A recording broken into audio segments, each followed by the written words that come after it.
And we're live. Here we are. Hey everyone. Once again, everyone, thanks for coming out. If you're tuning in live, we really appreciate it. It's fun. Helps make these, I guess it puts you on edge a little bit, right? You want to perform. A little bit, yeah. There's no editing anything out. What's our goal tonight? Talking about a distinctive style of cinema tonight. I say style specifically because although some people might say genre by accident, this is not a genre. This is a style of filmmaking, film noir. Could you call it a cycle of filmmaking? Meaning that, like, because I don't, to say style means you're kind of going for something. Whereas I think a lot of these guys made these unwittingly. So, in a way, it's sort of like a post hoc definition for like a phenomenon, That's right? a very valid point, yes. But I think the nomenclature is kind of this is like all semantics and stuff. So yes, I think Absolutely. what you just said is 100% true. But I think the way it's described in most literature seems to be that it is a distinct thematic and visual style of filmmaking that, yes, when it came in a very distinct wave of time period, right? 100%. I think a big interest of ours when we're talking about film noir, first of all, we like film noir movies. And Ryan, if you could sort of extrapolate, we picked 4 films to talk about tonight: The Glass Key, The Big Sleep, Laura, and Double Indemnity, which are all 3 of them are definitely hard and fast top 10 classics of the genre. Now, I picked The Glass Key. It's considered a noir, sure, by Richard Schickel anyway. He talks about it in his Double Indemnity BFI book that I was just reading. But um, it sort of doesn't fit super comfortably, but in that way, by talking about it, we will kind of move towards a definition of film noir, which I think is interesting to me because I like to classify stuff and put things in little boxes. If you watch a lot of my videos, a primary interest of mine is discovering why a movie resonated at a certain time or out of what social circumstances made this movie possible. So, in that way, the mystery behind film noir and its origins has always been very compelling to me. But what do you like about these movies? Well, I personally am attracted to these movies because other than, and I've talked about this a lot in the past, obviously my gateway into the world of, vintage cinema, old school films was the horror genre, right? So it was talking about Yeah. Universal monsters and all that kind of stuff, all that good stuff. Well, that only gets you so far. And the next step in, pursuing an interest in this, beyond just the, casual was film noir. So one of the one of the movies we're going to be talking about tonight, Laura, was one of the first film noirs that I encountered. It was when I think my mom was buying all these like DVDs at Costco, which were like the Fox Film Noir collection they put out.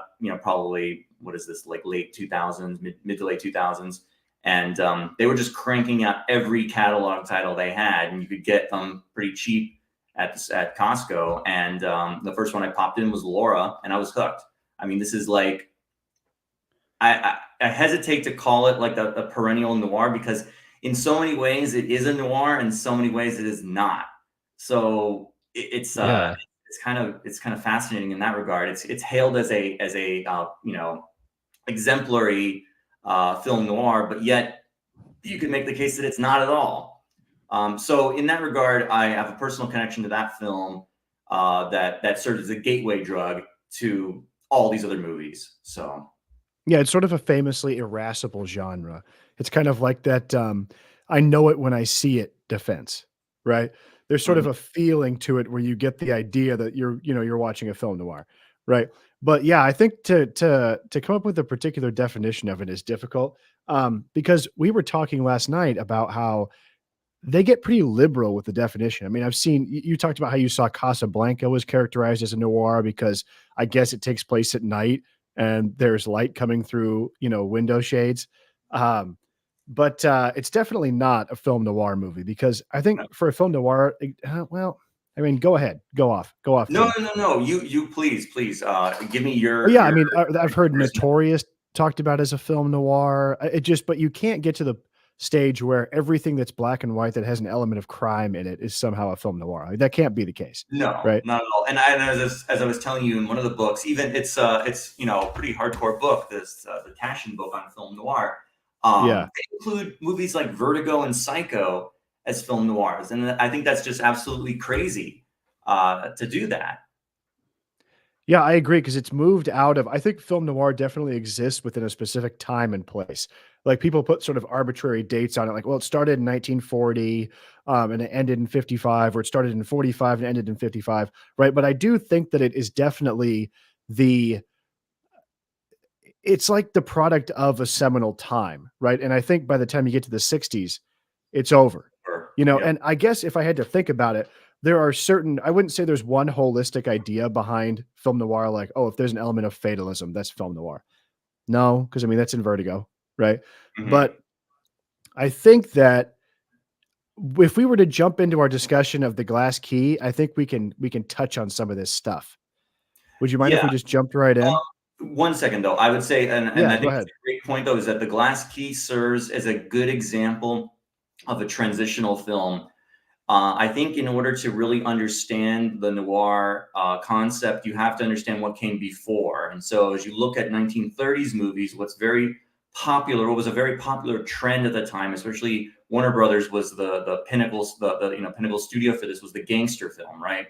I mean, that Yeah. was a very very popular genre that kind of exemplified the times that people were living in, in the Great Depression era and all that.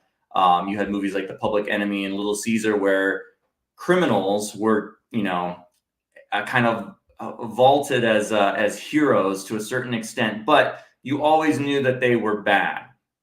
Their intentions were never, shrouded as being having any kind of goodness or altruism to them. They were looking out for themselves, number one, and if Yeah. they if they took some of their heat out on the establishment and the powers that be, so much the better. The audience got a thrill of it, but they were always punished for their crimes at the end of the movie, right?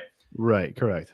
As things move on and things get a little bit more complicated, the protagonists of film noirs sort of can be like that, but we now add many many shades of gray to those personas, to those protagonists, where now we as the audience are being subverted and asked to identify with those characters on a different level that we maybe perhaps were not as somebody in Little Caesar or Yeah, any other gangster film, right? James Cagney robbing the bank and, like, you know, uh acting as an affront to the police is sort of vicarious entertainment, right? Hmm. And the filmmakers could justify themselves by saying, "Well, he gets shot in the end, Mother of Mercy, is this the end of Rico?" Right? Sort of to disregard the past hour and a half of mayhem and insanity that we've witnessed as these guys go on like a rampage. But with this, yeah, you're asked to identify or be in the position of basically, I think, a hallmark of film noir. A lot of times, a definition that I liked. Is that you either have a seeker hero or a victim hero, right? Hmm. So in the Billy Wilder film Sunset Boulevard or a Double Indemnity, you have a victim hero, right? Average guy gets roped into some kind of scheme, I mean, right? oh god, would you call Walter Neff a victim though? I mean, that guy that's a bad dude in and of himself, though. Come on. Yeah, but I mean, what if he had committed the crime if it wasn't for the nudge, right? I mean, he is sort of a victim hero. I mean, victim of you can be a victim of your own vices too, right? I like to think of, we're not talking about this movie tonight, but since you brought that point, I think the John Dahl in Gun Crazy is Yeah. much more a victim hero than Walter Neff. Would you agree with that? Yeah, sure. Because Walter kinda comes up with the whole plan, right? I mean, Right. yeah, I get what you're saying. I get what you're saying. But he's a victim of circumstance. He's True. a victim, you know what I mean? It's Fair enough. like it all leads to his ruin. You know what I mean? So therefore, he's a victim of circumstance, of society, whatever it might be, right? Yeah. Yeah. These characters make a decision and they're doomed, right?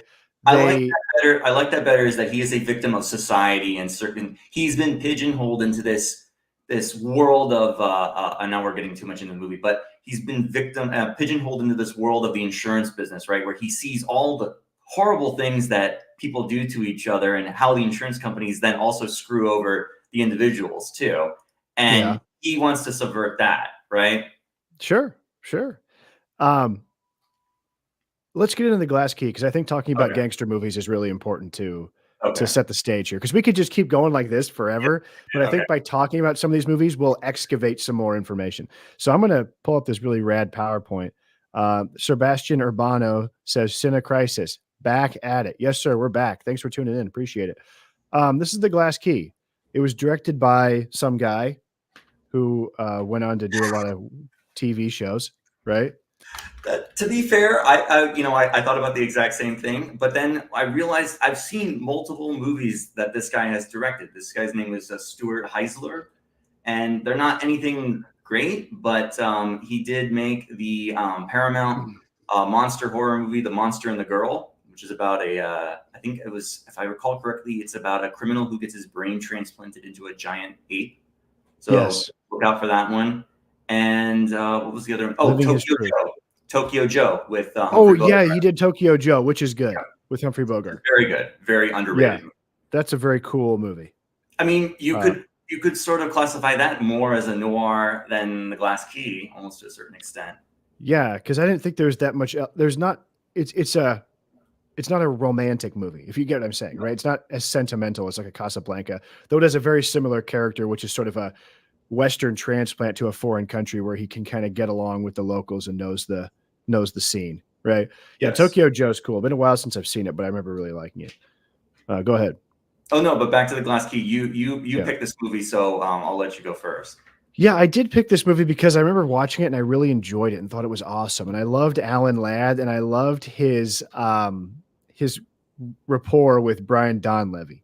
I really like their relationship. It's a very unique relationship, right? To where you have this, I don't want to say Alan Ladd is sort of a subservient character, but you get the feeling a lot of times that he's smarter than Brian Donlevy, who is sort of a heavy gangster. He's kind of like like a Boss Tweed style guy, right? Or a Huey Long style, like political organizer, gangster. You know what I mean? Like and I've heard accounts saying that the story was based on Baltimore, which was Dashiell Hammett's hometown. Dashiell Hammett, along with other authors like Colonel Woolrich and James M. Cain and Raymond Chandler, will discuss more as it pertains to the origin of film noir that started basically in pulps of the 30s. But this movie, the relationship was basically inspired the movie. Have you ever seen Miller's Crossing, the Coen Brothers film? No, I've not. One of their absolute best. And it's basically a remake of The Glass Key with a few more extra steps thrown in there. But I like that idea of the Alan Ladd character being like he lives to serve this guy basically. And you get the idea. I mean, he's loyal to him and he likes him and he'll basically do anything for him, but not in like a ass kissing way. It's almost like he does what's best for his friend. You know, he's just an absolute trooper and incredibly stoic and focused. It's very much almost like a Ryan Gosling style character today, like a Drive type character, like a Nicholas Winding Refn type character. Because he submits himself to just like absolute brutality throughout the entire film. But go ahead, which is shocking to me.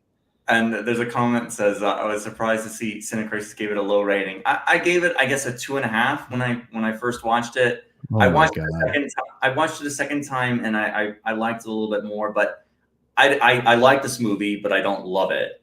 I agree about the perception of the Alan Ladd character. It's a very interesting dynamic between the two of them. But I think that's something that's born out of respect that he has for someone who is in a position of superior authority, right? He has a level of respect for his boss, so to say, so much that he wants to do things, but he knows he should not do them, and he needs permission from the boss, even to get the girl at the end of the movie, right? I mean, absolutely, yeah. So he knows what boundaries he should and should not cross, but he's always looking out for his boss in the end. And it's interesting. We're back at Brian Donlevy again, Dr. Quatermass, right? You know, all things come full circle. What? You're right. Brian Donlevy is Dr. Quatermass. Yeah, you didn't realize that? Oh my god, I didn't make that connection. No. Holy like shit! I've never seen a movie with Brian Donlevy. Now I've seen like multiple ones in the last couple months. I did not even make that connection, but you're absolutely correct. I didn't even. He's Quatermass. Wow. Yep. Okay, that's interesting. Okay, great. Thanks, Brian. No, he's good in the movie. It's fun. It was a surprisingly dark movie, in my opinion. right? Mhm. Surprisingly violent. We have William Bendix here, who was a great actor and would make another appearance in the film The Blue Dahlia, also written by Raymond Chandler.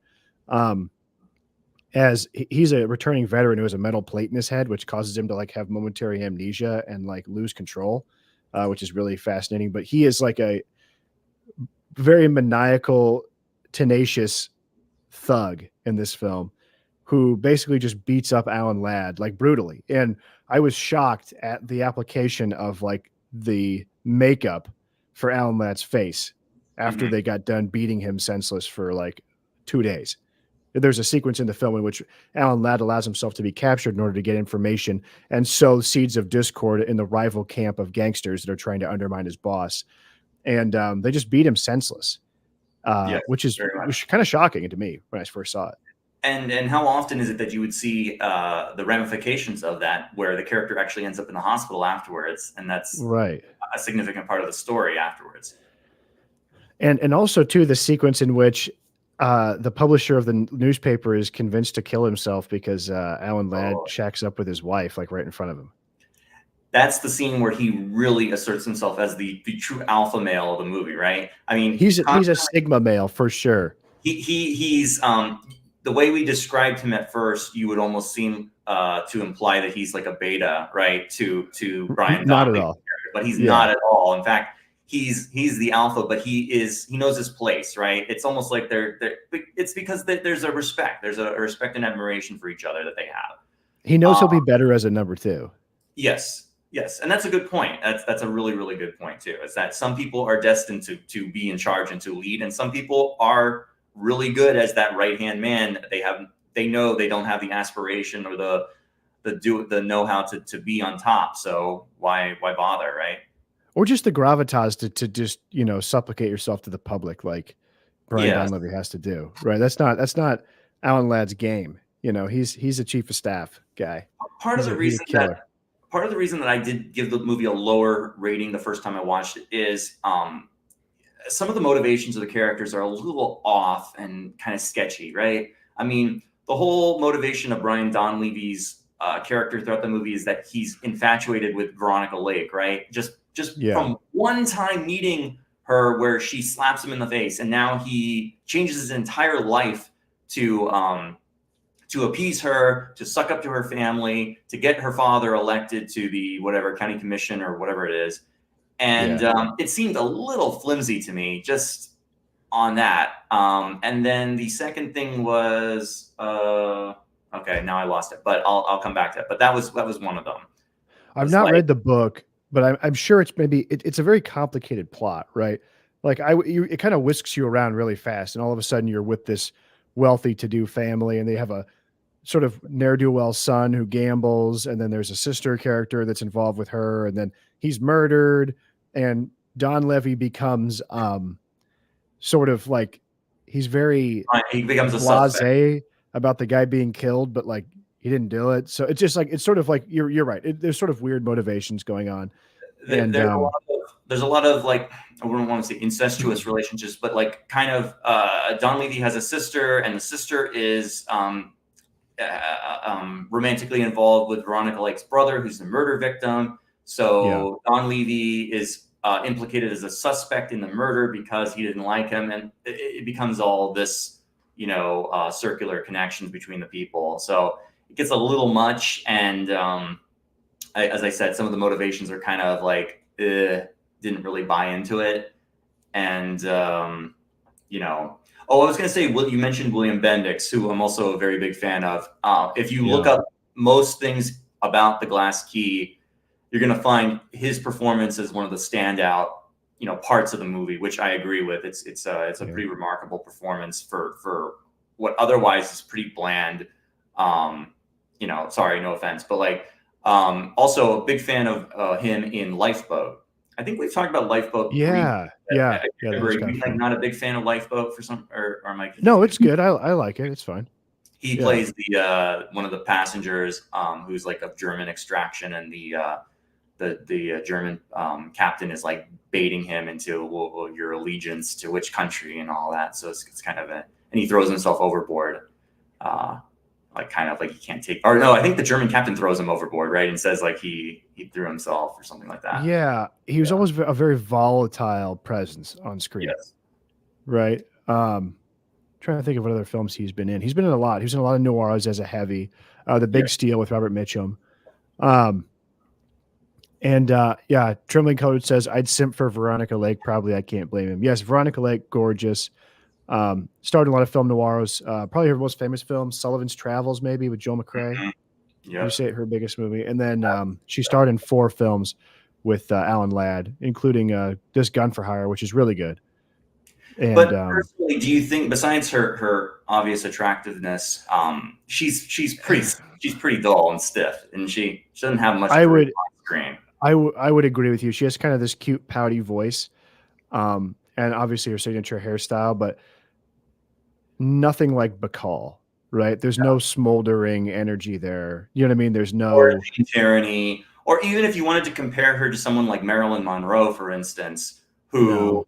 I would not, because I think Marilyn Monroe had so much more talent than this.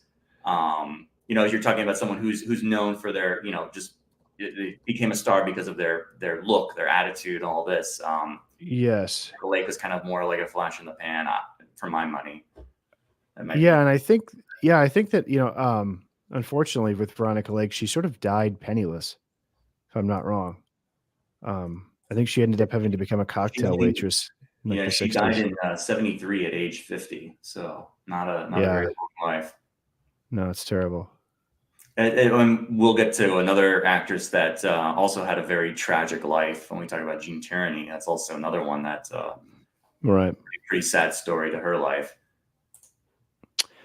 Um, okay. Yeah, The Glass Key. I really enjoyed. I like the mood and the vibe. I think it has something in film noir that would be sort of an emerging phenomenon, which is that um, I have a quote here from a film scholar named Vivian Sobchak, who wrote an essay on film noir that's considered rather seminal.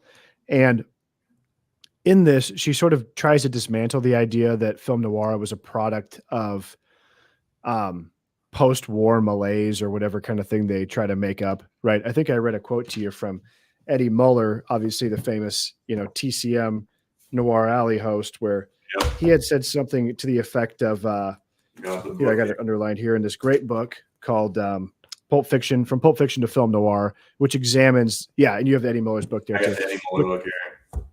which this basically examines like the connection between like, how did film noir, how Depression era pulps really informed film noir, right? And Muller says, I think the notion that film noir grew directly out of the Second World War is a little specious, a little too convenient for grad student theses. And I think that's right. Something else that gets mentioned a lot is women were in the workplace. And so the emergence of the femme fatale is sort of like a Freudian reaction to the idea of women gaining power within society, right? Mm-hmm. Um, and I read an interesting essay that's included in the Criterion Blu-ray for Mildred Pierce that sort of knocks that idea down too.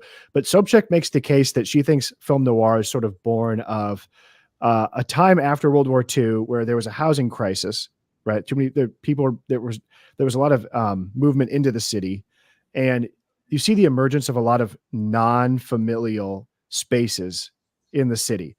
Mm. And these are places where film noirs take place. Bus stations. I think she mentions here roadside cafes. That's always boarding houses, hotel rooms, diners, nightclubs, bars. And even when you have, you know, homes in these film noirs, they're always either incredibly palatial or like Laura's house. They just kind of look like a really fancy, like swanky cocktail lounge kind of, Yeah. right? So there's sort of this absence of like familiarity and home in these movies, and everything takes place in public areas at night. And she thinks this is because people had more expendable income, and so people were spending more time in these places. Um, And it's but I think, definitely more the yeah, extremes of those public places. So either you have a very, very high end, high class, and you show the disparity between the two, right? yeah, You have yes, people in the extreme upper echelons of society, and then the haves, and then you have the have-nots who are living in, basically tenements or, kind of sleazy areas of town, slums. And yeah, that becomes a big part of the driving the wedge between these two groups. And as people try to mobilize their position in society as well, this becomes a means to an end, right? And there you have enter the character of the detective, which the reason why the detective is so interesting, whether it be Mickey Spillane or Marlowe or Sam Spade, is that the detective is a sort of classless character who Mm, can navigate the upper class and the lower class with ease, right? He kind of moves throughout these spaces. And I think because a lot of these film noirs have their origins in some of these writers pictured here, James M. Cain, Hammett, Chandler, guys writing during the Depression. Dashiell Hammett was a famous Hollywood leftist, right? I mean, he was a communist, right? Called up in front of the HUAC hearings, but a lot of his writing was very much almost like the Upton Sinclair style. Like I'm going to stick it to the forces of capital and stuff, right? So he has sort of like a chip, a little bit, right? I mean, this was a sort of famous like political leftist. So I think a lot of that idea of the have and have nots and that sort of dichotomy sort of ends up bleeding into the 40s because of the source material. But that's my sort of no, that's a long-winded one great there. point, and that's a Yeah. great way to think about the glass key as well, right?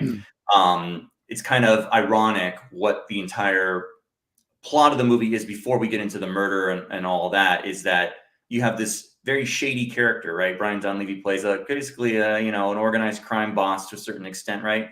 And he's going to throw his weight behind this legitimate candidate for office who's running to sweep up corruption and all this. So the irony of that character helping to elect this other guy, does that taint his reputation as well, or is he trying to come clean? You can kind of have that dynamic between the characters as well. So Yeah, absolutely. But yeah, Hammett was famously married to Lillian Hellman, who she wrote the film Dead End. Have you ever seen this? mm-mm.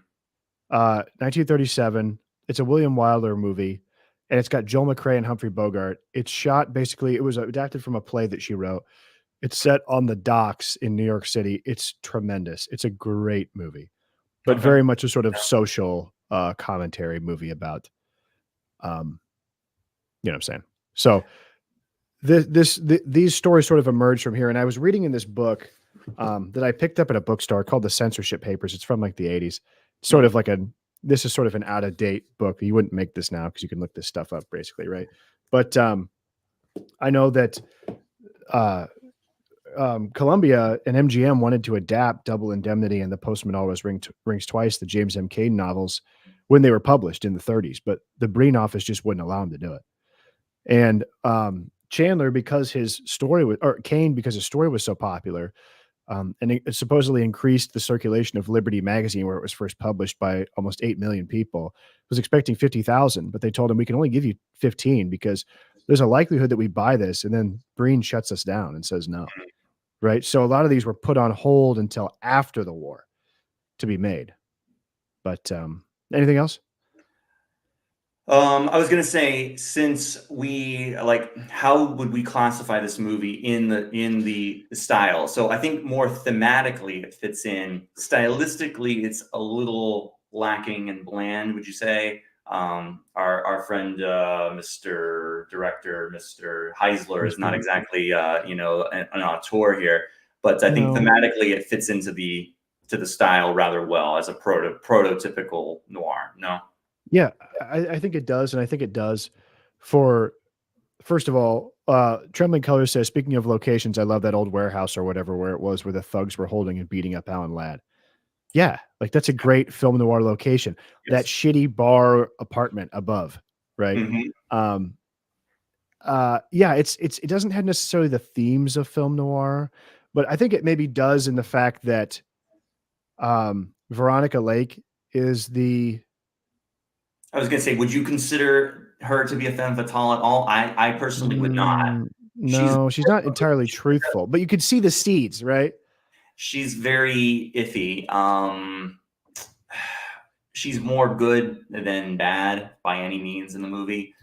That's what I'm saying. I when I said the themes, I meant more like the overarching themes of political corruption and the Yeah. Alan Ladd character fitting into this kind of in between world where, yes, he operates on the wrong side of the law, perhaps by working for Don Levy, but that's all part of like an established system of criminality, right? So it's kind of like Yes. it really falls right along the lines. I don't know how else to describe it. Yeah, it's a transitory film from the gangster picture to the film noir, I think. Because you have this sort of proto detective, right? Mhm. He's a Yep. gangster detective. Yes, that's a And then good you way. have this sort of proto film noir gal, right? Mhm. Who is coming to visit everyone in offices, very much like Bacall would in The Big Sleep. You have this like very nasty, very dark underworld element to it, right? Yep. And some of the cinematography and things you would associate with film noir, which I don't think is nothing, right? I think Okay. the visual style is, you know what I mean? I don't think that's nothing. I don't think that's just. What visual style was there in this movie? I didn't Are pick you up on kidding it. me? The set design where he's getting Okay, beaten what up were is like just trying different, tremendous. like, I mean, was there anything specific? Like, usually, okay, so we didn't talk about the visual styles of what you expect from a Double Indemnity would be like the pinnacle, the classic Yeah, example of it's visual awesome. noir, right? It doesn't So hold is a candle to that. It's very stock cookie cutter kinda like, "Let's get this yeah, thing filmed." exactly. There's no It's real, like a Cagney gangster movie. Yeah. yeah, there's no real light and dark contrast, high contrast example of that, or there's no shading. There's no chiaroscuro shading or anything like N that. not particularly, It's no. not a very fancy movie. It's more, yeah, like you said, boilerplate or cookie cutter, kind of like let's. I mean, would this be a B movie more? Yes, I think so, and I think the fact that it was so popular elevated it. I mean, I think The Blue Dahlia maybe is better. That was a film that was written by Raymond Chandler. You know, he came and adapted a lot of his books and wrote scripts and helped punch up dialogue in Hollywood. He was a notorious drinker, and, when he wrote The Blue Dahlia, he told, I think it was Paramount that made that film, that he just needed, like, a case of whiskey, and he was just gonna drink for, like, 3 weeks, and then he'd have it done, right? And he would just drink, pass out, have someone wake him up, he would write for, like, an hour, and then drink again, right? Um, famous alcoholic. But The Blue Dahlia is a great and kind of haunting little movie. This Gun for Hire is very sort of Hitchcockian, that it starts out as, like, a film noir and then becomes, like, a international espionage caper, which is kind of surprising. And then I have not seen Saigon. I can't imagine what Alan Ladd and Veronica Lake get up to in Saigon, to be honest. That But, was cool. it does look kinda cool, yeah.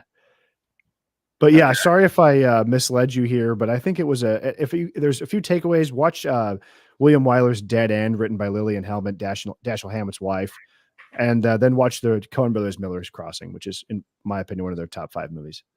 I mean, Um, I definitely, I'm happy that I saw this movie, but this is not like one that I would recommend to people if they wanted to get into noir.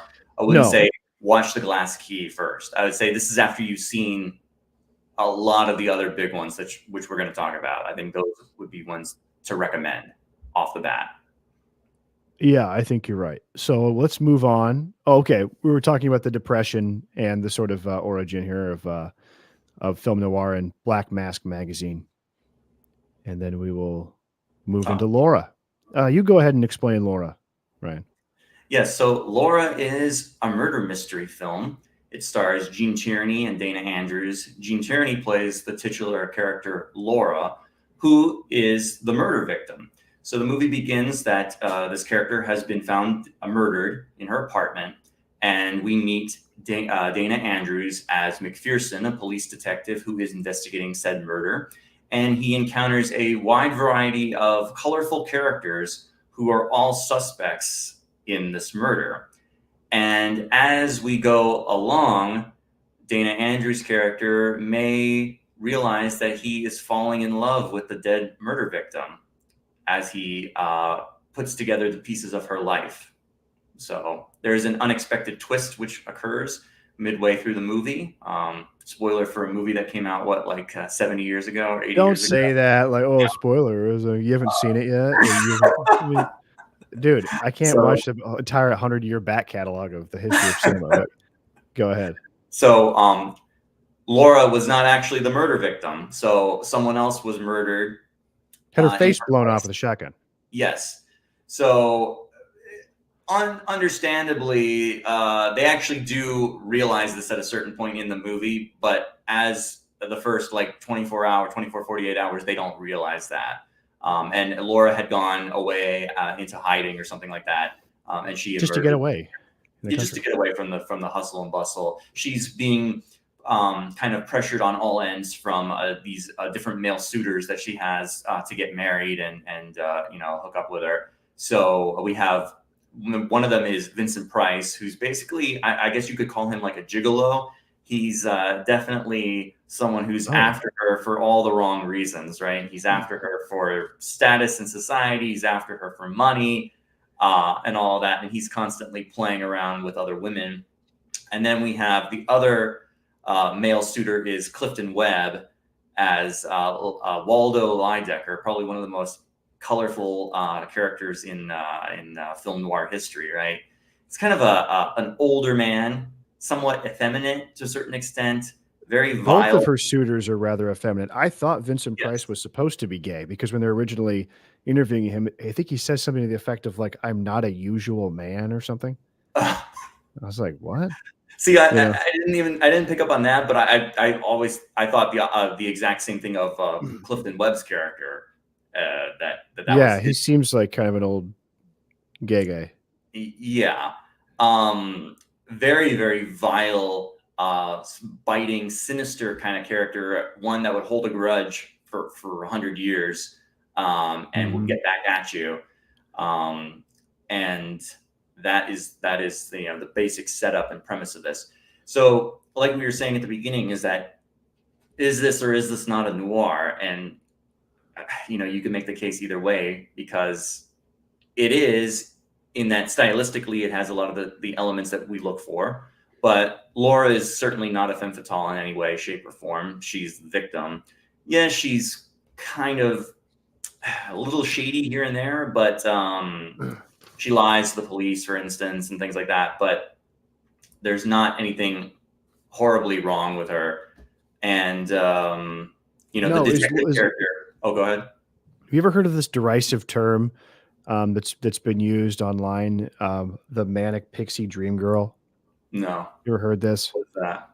This is like a pejorative term for, a way like a man would write a female character that everyone pines after, like, I'm not talking Bo Derek 10 kind of thing, but I'm talking like 500 Days of Summer, style character where it's like she's just so magical and everyone's in love with her because she's like unique and different and funny and like likes the Smiths like you do or whatever. Is Laura the OG that? Because like she acts unorthodoxly and men just fall at her feet and are in love with her, right? Everyone's after her. Everyone falls in love with her madly. Although, that's the thing with Vincent Price's character, Shelby. Is he actually in love with her or not? I don't think he is. I think he's using her as a means to an For end. what though? She didn't have any money. I think there's some kind of status. Status, okay. Didn't she just work for like a He's a magazine? mover and shaker, right? He wants to move up in the world, because otherwise he's going to end up with the older aunt character, right? You know, Yeah, he's yeah.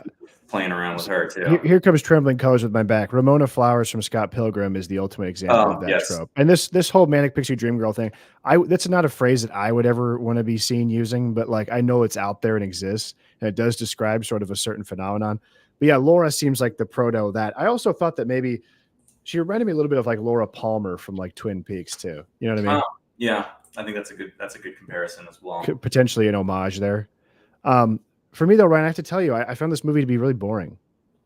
Really? How? Yeah, I couldn't How care so? less at the backstory of Laura, like talking to the guy at the restaurant and asking him if he wanted to be a pen spokesman. Endorse And her pen? No, yeah, he uses I'm like, a goose quill dipped in blood or something like that. He's yeah, because ultimately, and I'm sorry I have to say this, I expected a little more out of Otto Preminger because Anatomy of a Murder is one of like my favorite movies. I think it's like amazing.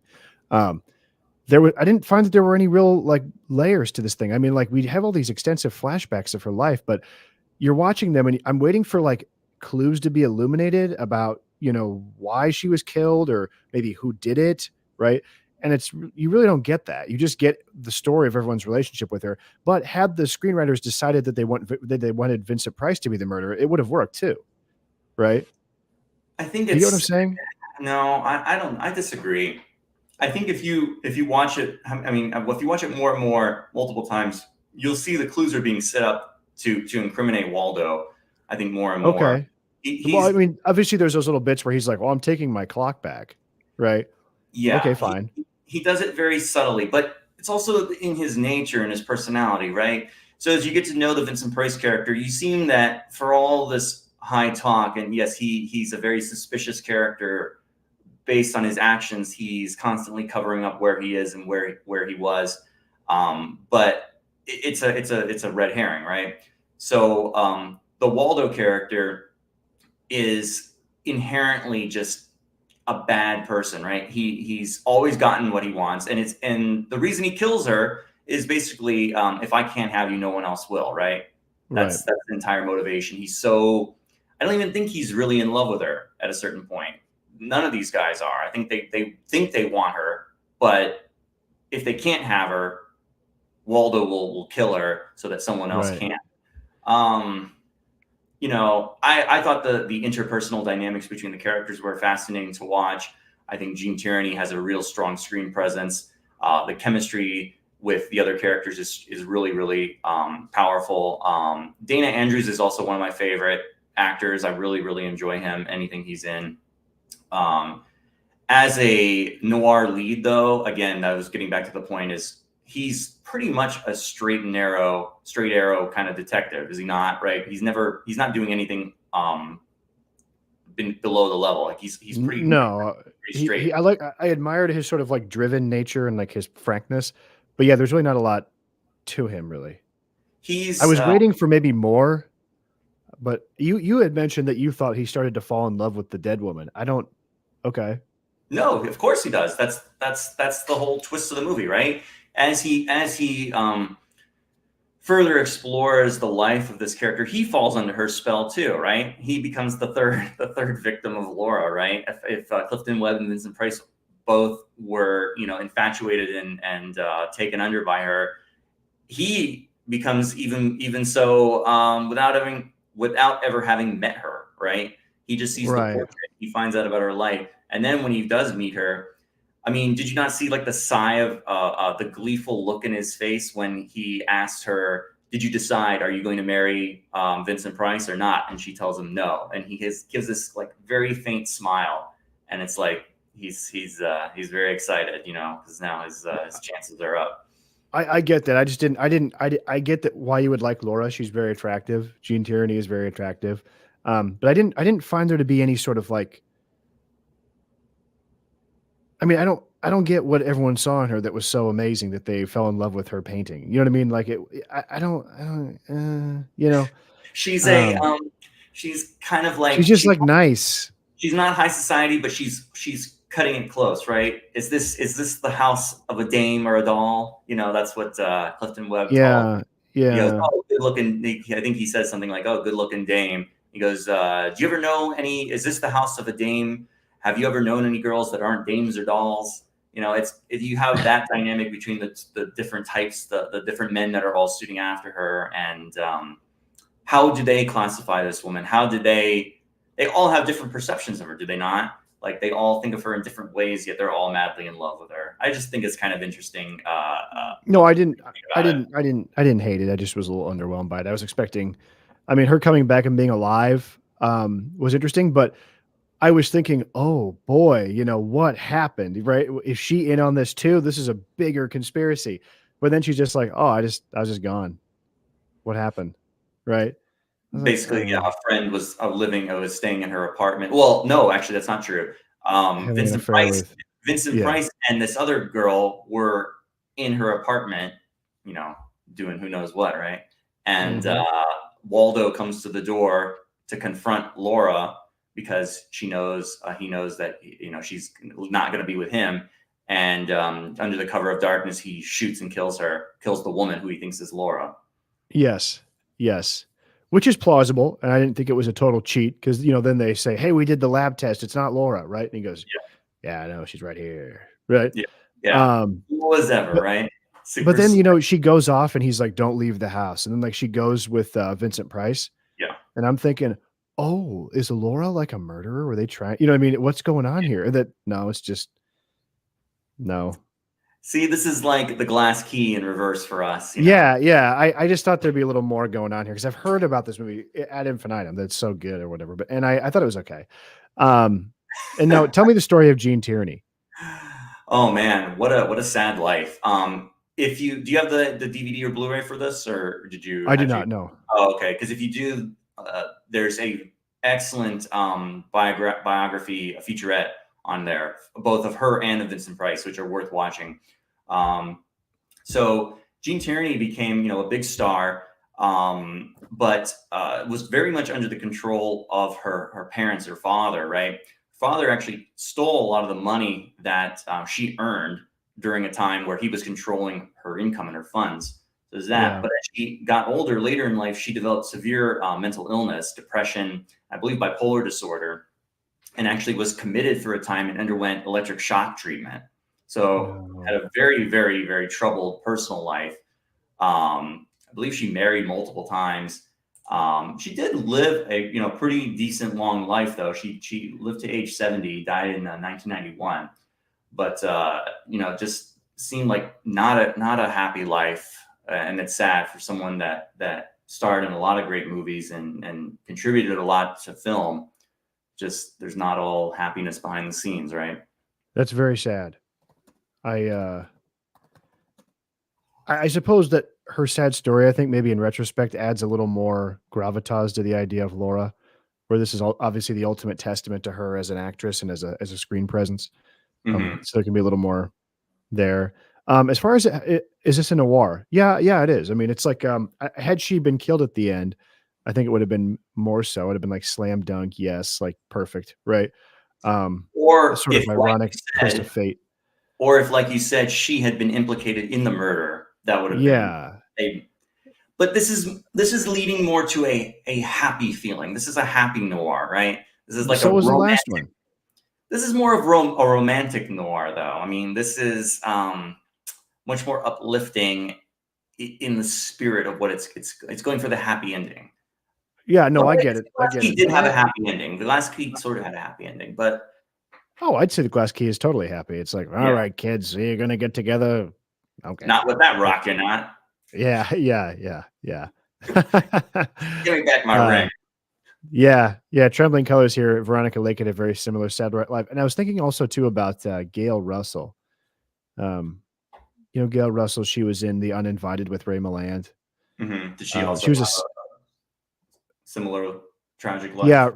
really bad drinking problem and, drove her car into, like, a roadside diner by accident, and John Wayne liked her and hired her in some movies to keep her working, incredibly beautiful, but then she ended up there's a song that she sings in The Uninvited, for Stella by Starlight, and she called into the radio station in Los Angeles and requested that song, and then she took pills and died, No, so that's really sad. it is sad, yeah. Um, Now I have a question on Vincent Price. Mm, Was, uh was this an unusual role for him? Did he start out playing straight roles kinda like Leslie Nielsen and then just sort of fell into the horror thing? yeah, he started out Okay. playing these very, very innocuous, kind of bland roles and started taking anything that he could get. He did star in another noir that is kind of more up his alley. If you've ever heard of or seen Shock, it's a much more Vincent Price type of role, but in Yeah. the 40s in that noir style. And then he took anything, right? He was even in like the Ten Commandments and stuff like that. And then in the Right. 50s, he started doing the William Castle movies, other things like The Fly, and then he hit full on, horror stardom by the late 50s into the 60s. Got it. Got But it. yeah, this is one of his. I mean, it's sad to think if he hadn't developed that persona, he would have been a very largely forgettable actor whose career no one would probably remember. I Um, agree. He's okay in this. oh yeah, this is just very cookie cutter, "Oh, unimpressive. hello." Yeah. He doesn't. Um, He's toning down what he became known for, which is the Vincent Price mannerisms, the voice, the larger yes. personality. Like he tries to get like this southern drawl a little bit, which Yeah, is I kind of don't weird. know. Right. Um, it's a very odd role for him. But He's a very familiar character to the love, sort love this of movie. playboy and Mildred Pierce, right? Where he's just sort of this like society layabout, this sort of dilettante, right? Mhm. Um, He's a social okay. climber, right? I mean, at the end of the day, right? Yeah, I think that's what he is more so than he's like a gigolo mixed with a social climber. So he thinks he can move up into society with Laura, and he'll have some fun along the way with whatever woman he can find. exactly. Yeah. Hey, would you mind if we took a break and then I think we're going to come back and talk about two movies that we both really liked that Sounds we good. both agree on. Is that true? I think so. Okay, everybody. I'm gonna just give me 5 minutes. We'll be right back.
And we're back. Alrighty. What's next? I have a quote for you. It's quoted in this book, Somewhere in the Night. A very interesting exploration of film noir genre. It's not exactly what I would call a film history book. It's sort of like a tone poem psychoanalysis essay book, sort of about the effect of film noir on the effect of the environment on film noir at the time. Here's a quote from Georges Louis Bourges. The night pleases us because it suppresses idle details, just as our memory does, or like a dream, right? I thought that was pretty profound in the sort of way that in film noir movies, when nighttime seems like the place to exist and inhabit, and when things happen, the day almost seems like a dream in a film noir. Mm-hmm. Because all the characters that exist in these worlds during the daytime seem totally out of place. Right. These are characters that thrive at night. Exactly. Oh, here's Otto Preminger. See, I have all these nice slides that we totally missed. Here's Otto Preminger doing his thing, filming Laura. Double Indemnity. What do you think? One of the best. One of the best. No doubt about it. Terrific. A classic of epic proportions. If you're going to watch any of these movies, this is the one to watch, I would say. Okay. Yeah, Really? I think I'd probably agree with you. I think I would probably agree with you. I think this would be the ultimate victim hero one to watch. I might be a little, well, I don't. Yeah, I think Double Indemnity is terrific.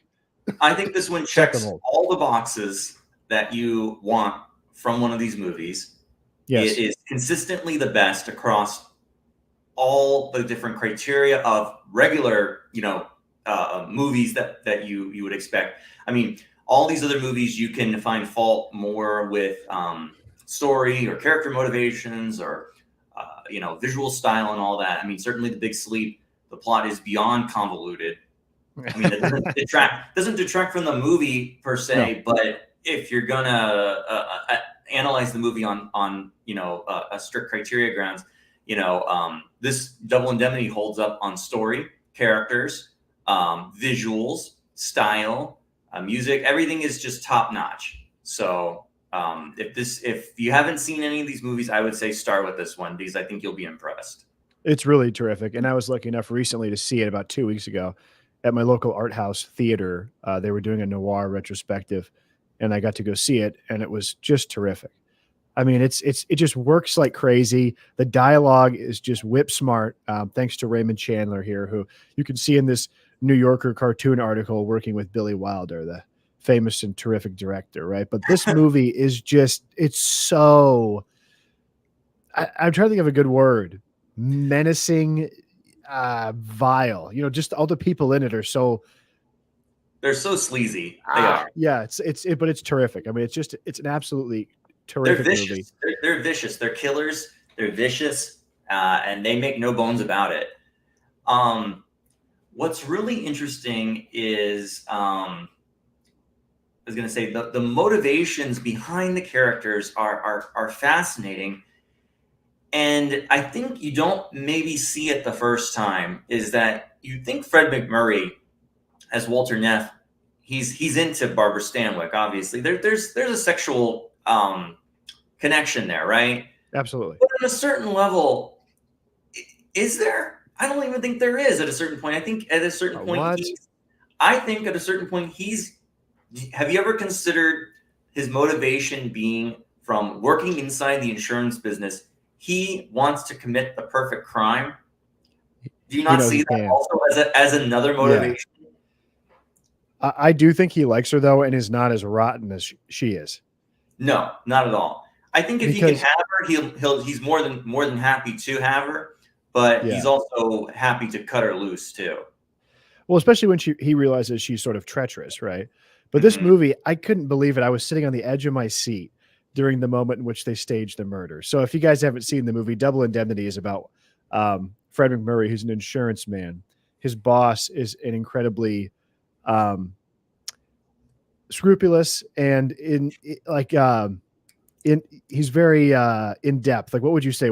He's He's great at a his very job. detailed, very Yeah, number played by cruncher. He's a statistics man. He Edward G. very Robinson. thorough, very Yeah. thorough investigator. And he encounters Barbara Stanwyck. He's going door to door.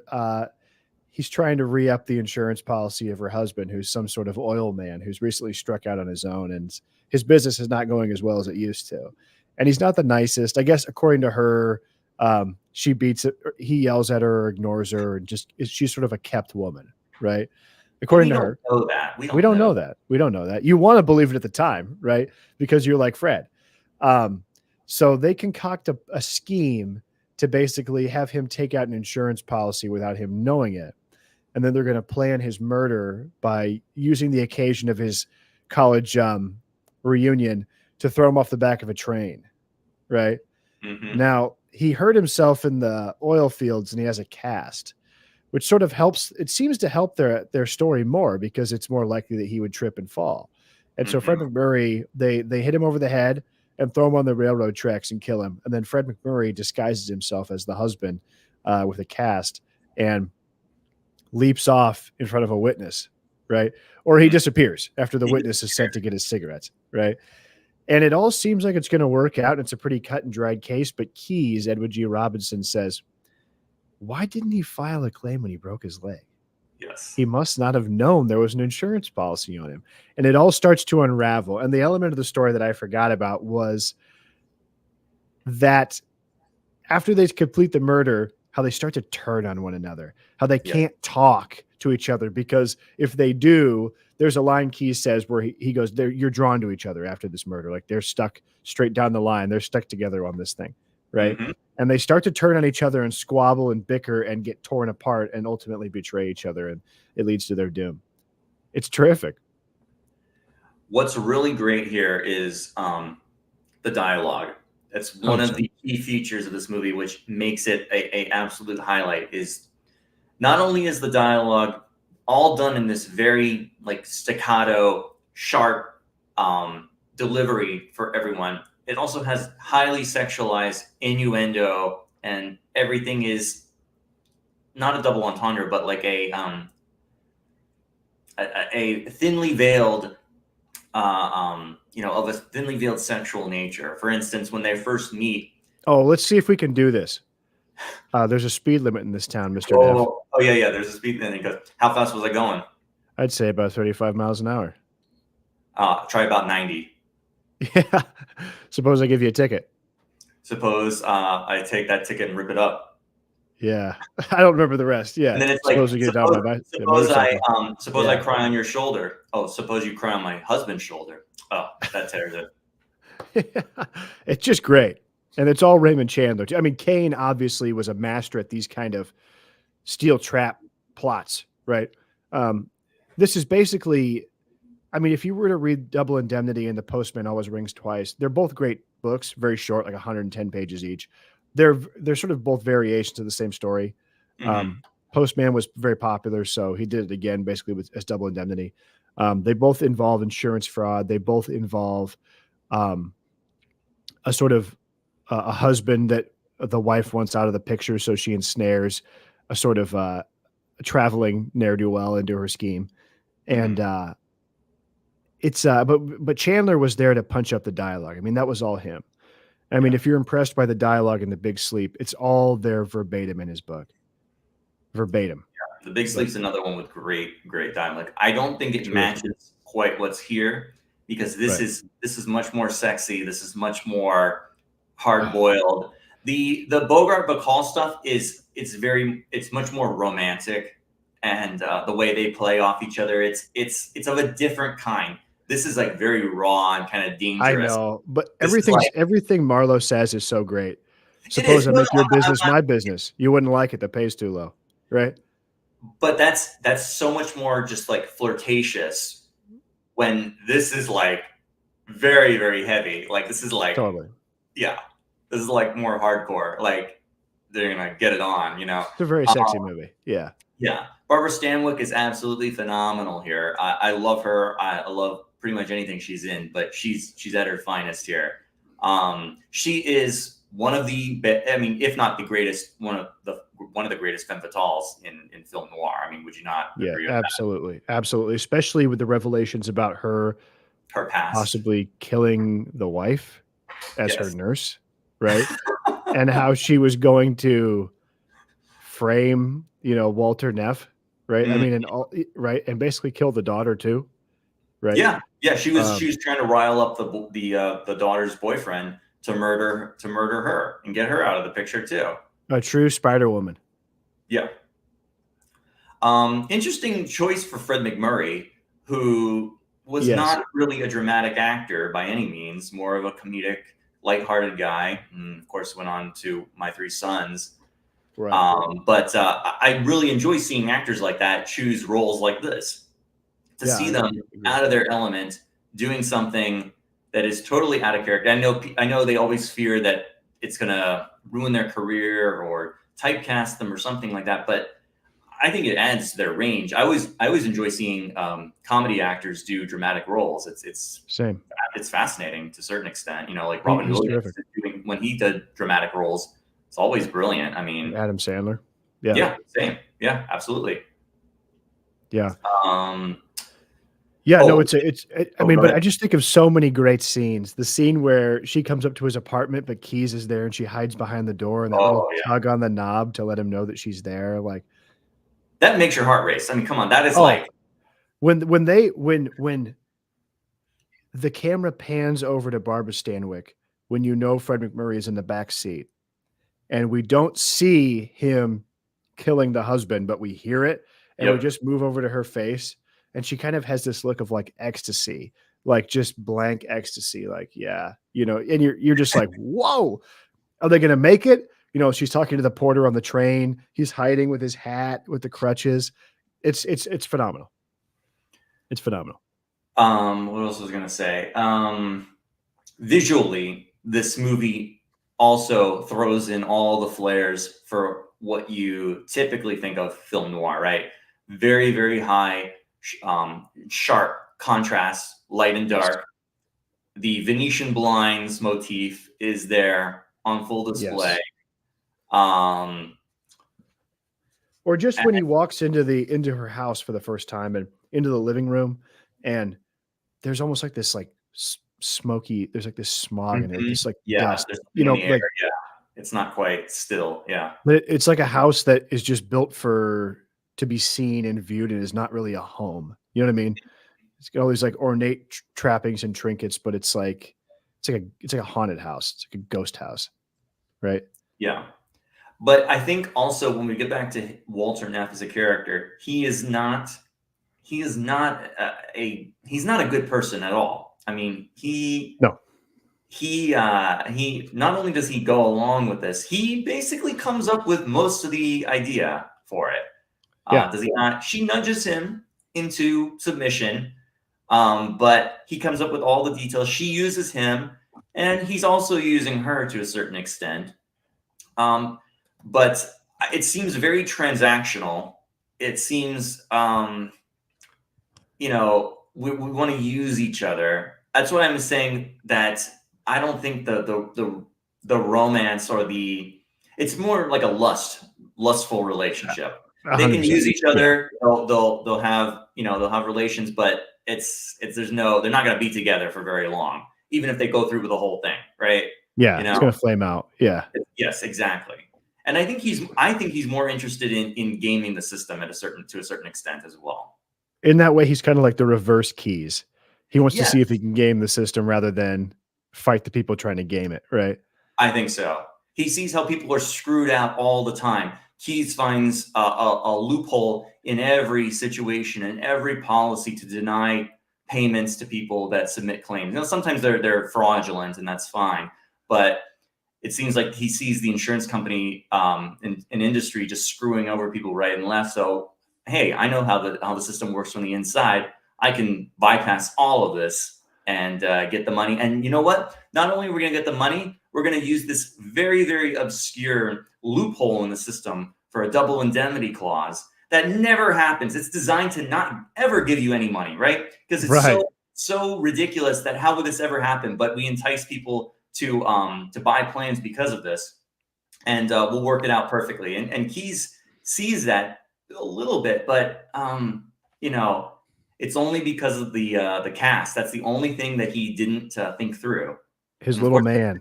something, Yeah. right? There's going to be one thing, and it only takes one thread to unravel the entire thing. Here you have two characters who are deracinated from everyday life, right? Mm. They're sort of loners. But there's nothing about this movie that cries, um, this is a post-war reaction, I right? don't think so. No. No. So like I just roundly reject that kind of thing. And I'm gonna quote here from this essay in the Mildred Pierce by Imogene Sarah Smith, where she says it's often said that men's discomfort with women's entry into the workforce during World War II conjure the figure of the femme fatale, which demonized strong, ambitious women. This theory makes no sense since the femme fatale is never a woman who works or is independent. She is always a woman who uses men to get what she wants, Yeah. relying on the most traditional of feminine wiles. Um, so I think that's very true. So where is this anxiety coming from exactly? Why does this trope repeat so many times in these films? I'm not sure. I have to think about that a little more. Um, I think it's more like a very basic level, kind of like, would you say, a reaction of to your id, right? You see the most yeah. beautiful woman of your dreams, right? The most sexy, beautiful woman, and she's a snake. It's a venomous viper that's basically gonna kill you and eat you at the end, right? I mean, Do it's you think it has something to do with, I mean, I know I have a statistic somewhere about the massive influx of people to cities around the turn of the century, right? Do you think it has something to do with the fact that like these are two characters that can only exist within a large city? Like if they yes, lived in a small communal town, this sort of thing wouldn't happen, right? no, not at You all. can't be like a freewheeling character going out. You know, it sort of deracinates you from like a community in which you sort of are other people rely on you and you're an integral piece of this small system. Whereas when Yeah, you're in a city, you're just a you're just cog a in the cog. machine. You're a cog. Yep. You're a Hmm. tiny piece. You can you're not really accountable to anybody because the place is so big and decentralized that you're sort of adrift, you know? I think maybe Absolutely. that's a motivating factor in film noir. But I also really like that this movie, everything takes places in the upper echelons of. I mean, they're not super rich, they're not super high class, but right. they're wealthy, and these are not low class people. These are higher end people, and they're all involved in these horrible machinations, and they're very very, sinister and wicked people. I mean, it shows you that they're rotten to the core. But they're likable and you want them to succeed in a perverse way. You know, when you want that scam to go off when you're watching it, right? Because Yeah. they've worked so hard on it. Yep. It's a Yep. great idea. Also, one of the few movies where I'll say overhead narration really does work to its advantage. And we've talked Yes. about this because when I was cutting up the Orca review to post again, we were railing on narration from the main character as like a crutch that filmmakers rely on and stuff.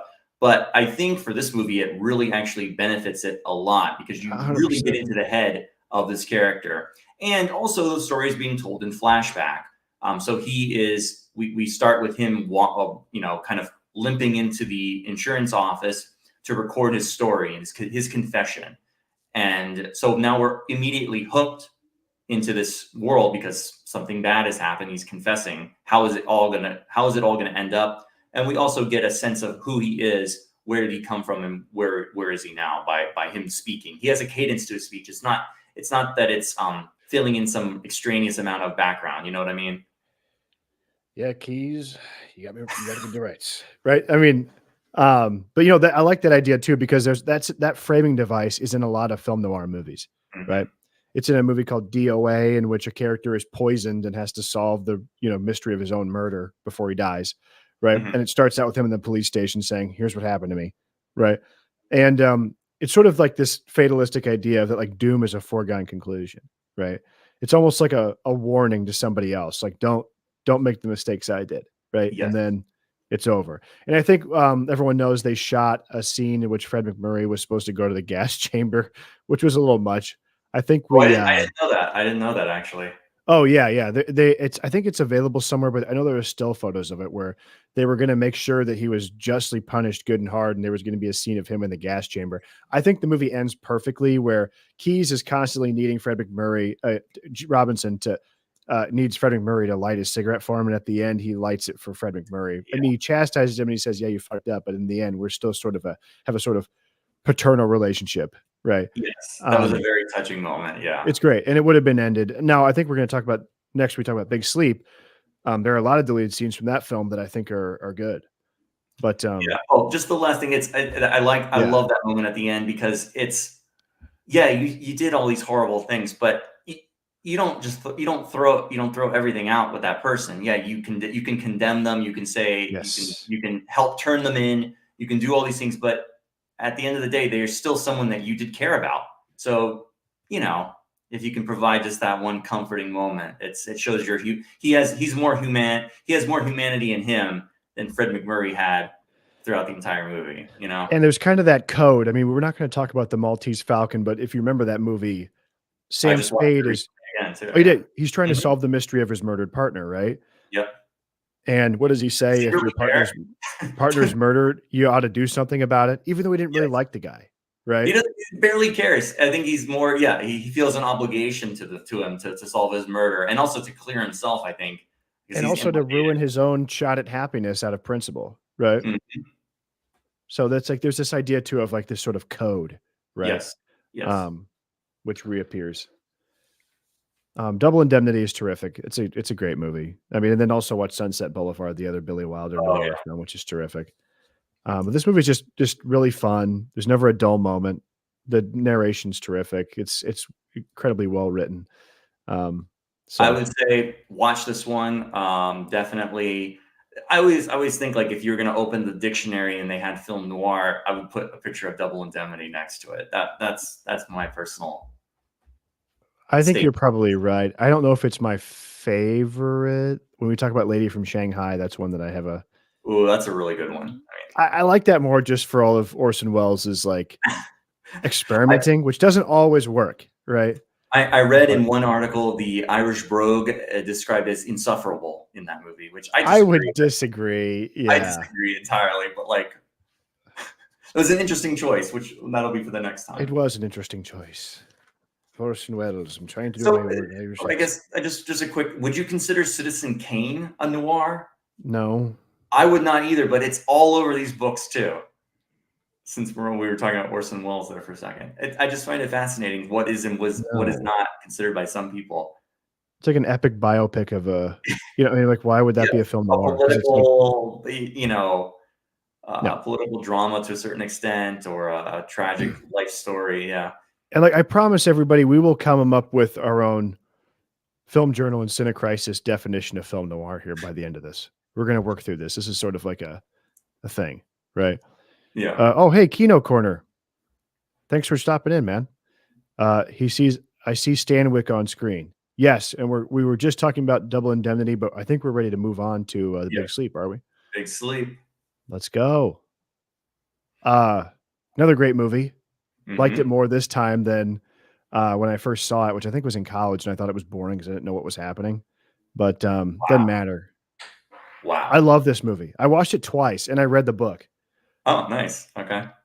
and listened to the audio drama that BBC did in like the 70s. But there's a reading of it on YouTube for free of the book with Elliot Gould doing it. And as if Elliot Gould made one of the other great Philip Marlowe adaptations in The Long Goodbye, Robert Altman's movie from 73, which is awesome if you haven't seen it. Hmm. So but yeah, thoughts, dude? Oh, I love this movie. I saw this for the first time probably also in high school. I really liked it then, even though I did not understand anything that happened in the movie at that time. I just thought it was wonderfully complex, and I thought I just wasn't understanding what was going on. I remember years later, I think I watched it again, and I still didn't understand it. And I read the Wikipedia article, and I think it's been since removed, but that this line. But I remember the first line of the plot synopsis: "The plot of The Big Sleep is intentionally complex and convoluted." And I was like, "Oh, okay, well that's great. I'm glad that Yeah. I'm not Yeah. the only one that didn't Well, understand." there's the famous story too where Hawks called up Chandler and goes, "Hey, who killed the chauffeur?" And he goes, "Fuck, I have no idea." And he poured himself another drink, and he's like, "Who gives a shit?" Right? Like that's not the story, you know. But It doesn't matter, it right? doesn't matter. It Yeah, doesn't it's. matter. I think you can understand it for the most part, right? And I think that this has been a template for a lot of detective movies going forward. Is that the joy of the detective film is not necessarily, in my opinion, especially as we get into like sort of like the Ross McDonald, like Harper stuff, Archer books and things. It's like it's the characters you meet along the way. It Yes. doesn't matter. Like, why does the Big Lebowski have to go to Jackie Treehorn's house and get knocked out with a drugged white Russian? Who gives a shit, right? It's just like, right. What does Larry have to do with the plot? Who cares, right? People place too much emphasis on procedure and solving the mystery or whatever, and this is not about that. This is I, not what this is about. You I know what do I think, mean? yeah, one of the reasons why it is sort of hard to like figure out what's going on is that it's a pretty lascivious subject matter. So it's like, um, the younger sister is basically getting drugged and like being forced to make Yeah. pornography, right? Yes. Which in the book is much more explicit. Like when he walks into the house of Gillis, A.G. Gillis or whoever, the guy that gets killed, he's the fake bookstore owner. Um, when he goes into his house, she's naked and there's a camera facing Geiger. her. Geiger. Yeah. And she's naked and right. And he wraps her up and takes her home. Whereas Yeah. in the movie, she's just kind of sitting there. And I mean, And there's a photograph that is it's implied what's in it, you get but the we don't idea, know. but if you were like a regular person watching this who doesn't have to take into account the fact that they can't show things that they would on HBO today, like it Yeah. might confuse you as to what's going on. But Or yeah, always basic cable. Yeah.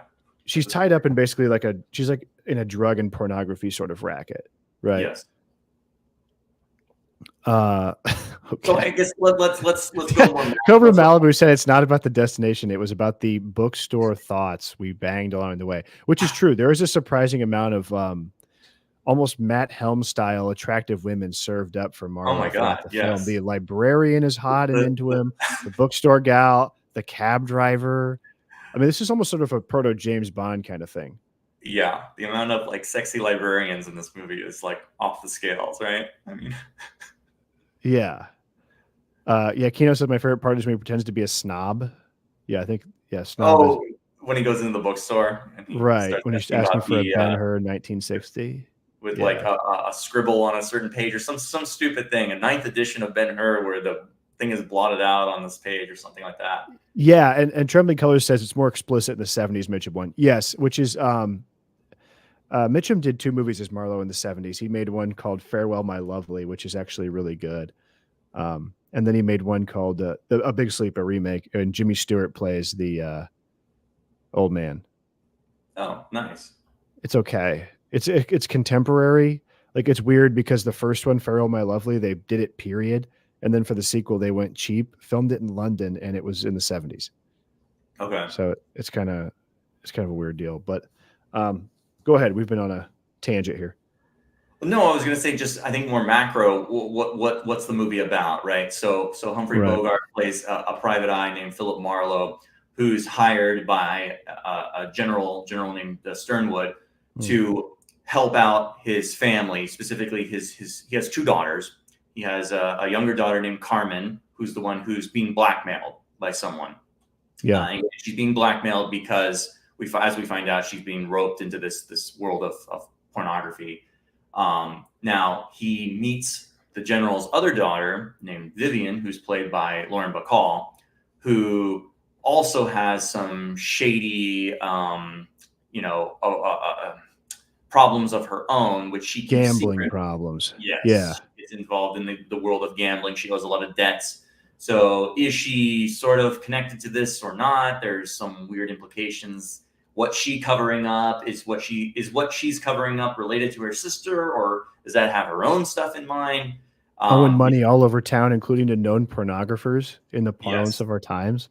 Right. exactly. So Bogart gets roped into this investigation, and he sort of he saves the girl. He finds Carmen, brings her home, gets rid of the negatives, and then they try and sweep it under the rug at that point. But for some reason, maybe because he's in love with Bacall's character, or maybe he just has an itch to scratch. He decides to dig a little bit deeper into the situation and uncovers a, more tangled web of lies and conspiracy that the other characters are involved in. So at the end of the day, he can get the girl. Yeah, and it's awesome. It's a great story, terrific dialogue. Kino Corner says Lauren Bacall was so hot in it. Yes, she was. And actually, this movie was made before To Have and To Have Not, the Hemingway adaptation, which is nothing like the book, really. But released after, though. Yeah, released after because it was put on a shelf, and the studio heads thought that there wasn't enough Bacall Bogart steaminess on screen. So there's actually a terrific scene that's cut from the movie.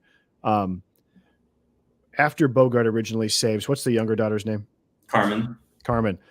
There's just a scene where he's driving with her in the rain and she's passed out in the car, and he looks over at her and he just drops her off with the butler and goes home. But when they reshot it, they made Bacall be there. So he took her, took her into the bedroom when they have a little bit of a back and forth scene there. But it's too bad because it's a fine scene with them together. But the moment when he's driving her home in the rain is very moody and atmospheric and cool, and kind of builds tension for so there were some good things. There's also a scene that they cut where he gets called into the chief of police office or or something like that. Yeah. They give him a more cohesive rundown of the plot that kind of helps you. They just kind of explain it, but they cut it out because they were like, fuck it. Right. Yeah. I think it's worth noting why all this happened. Right.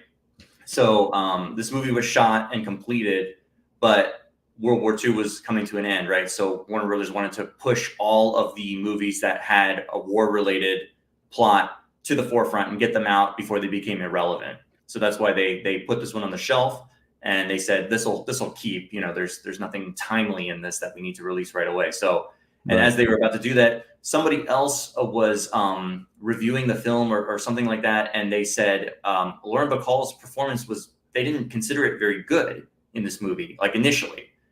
They said she had this huge breakout with To Have and Have Not, and they said that there wasn't that chemistry on screen between Bogart and Bacall like there was in that other movie, which is surprising because now they're married. They're actually a married couple. So they convinced Howard Hawks to add those new scenes, and they changed some of the dialogue. There's ADR in certain scenes as well that they changed to facilitate those changes. And one of the scenes that they added is the scene where they're in the restaurant and they have that very, very, which is great, intense conversation, which is very, very sexy. Depends on who's in the saddle. Yeah, exactly. Yeah, which is one of the highlights of the movie. I mean, it's terrific because originally she just went back to his office and they have the same conversation, but there's just no spark. Yes, right. Exactly, and that's what really ignites this movie. Is the chemistry between the two leads. I mean, that sells the movie right there. It doesn't matter what the plot's about, what's the convoluted nature of the gambling and the blackmail and all this stuff. I mean, it's so confusing. You need an atlas to keep track of all the different players. Right. And the missing detective, Irish detective, and his wife who was dating the other guy. And then I don't understand who was the guy that killed. You remember they were in the apartment and the guy answers the door and he gets shot. Who killed him and why? Some other guy that ends up getting killed, I believe. Yeah. And then there's obviously we have our film noir. Oh god, what the hell is this guy's name? He's like the fall guy in every film noir movie, who drinks poison and dies. Oh my god, yes. Elijah Cook Jr. Yeah. Yes. And wait, is that also Wilmer in the Maltese Falcon, the guy that Bogart just beats into submission verbally, belittles him constantly. Yes, that's him. He's constantly being suffering indignities nonstop. Yeah, there's way too many plot twists that come out of nowhere, but they're all great. I love it. Doesn't matter. I mean, yeah, it's just what else you got? It's like how else can we throw a monkey wrench into this? But yeah, it's a journey into the underworld, man. Exactly. And again, high society's been corrupted by more kind of undesirable elements. So now they're trying to work their way up into this General Sternwood's family. They're corrupting the the daughters and getting them into these gambling and other unsightly world. And I Marlowe. love high society. I have a problem where the lower class sort of criminal element is fucking with my. I love that kind of genre. Yeah, Like, yeah. have you ever seen Harper with Paul Newman?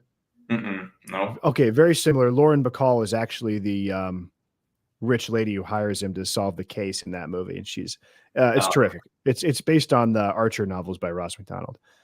They made two, The Drowning Pool in '76, but like that's my favorite sort of subgenre of detective is I'm going to go to the rich guy and he's got some kind of issue. His daughter's in trouble. You know, she's shacking up with the wrong crowd, right? And to a certain extent, I was going to talk about The Big Sleep in my Conan review because sort of the same plot there, where the king goes, "My daughter's run off with all these fucking Thulsa Doom weirdos. You got to go get her back," right? So, pulp traditions there of Conan. Do you like this or the Maltese Falcon more? This for sure. Really? I'm Yes. kind of torn between the two. This definitely has the romantic element, which is much more an interesting hook. But the Maltese Falcon has, I think, more interesting characters, more kind of a wide band of colorful characters that just pop in and out all the time. Yeah, you got Sidney Greenstreet, and you've got like Peter Lorre, all the Casablanca players. Yeah. And they're constantly backstabbing each other and trying to one up each other and trying to all get this, the trinket, the MacGuffin, basically, which is the bird.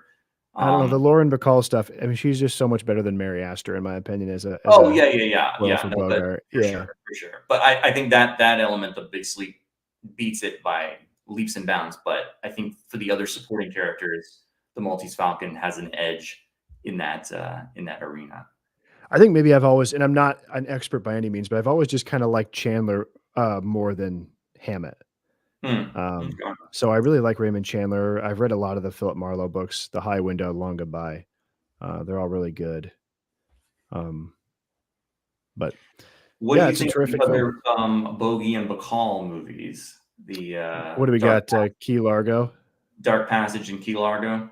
Yeah, Dark Passage is super cool, and I think we were toying about talking about that because the entire first 30 minutes is Humphrey Bogart voiceover only, first person POV.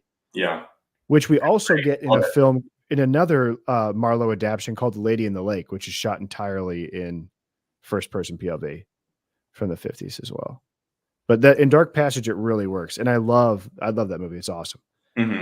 I love Key Largo. I'm not a huge fan of Key Largo, to be honest. It's okay. I like Edward G. Robinson in it. I like the. Have you ever heard the Bernie Higson song "Key Largo" from the 70s? Oh yeah, the one just like Bogey and Bacall. Yeah. We had it all down in Key Largo. Yeah. Great music video. Yeah. Of course. I'm gonna post it to the chat. Terrific music video. If you guys haven't heard this one, if you guys don't like yacht rock, you need to be out of the chat immediately.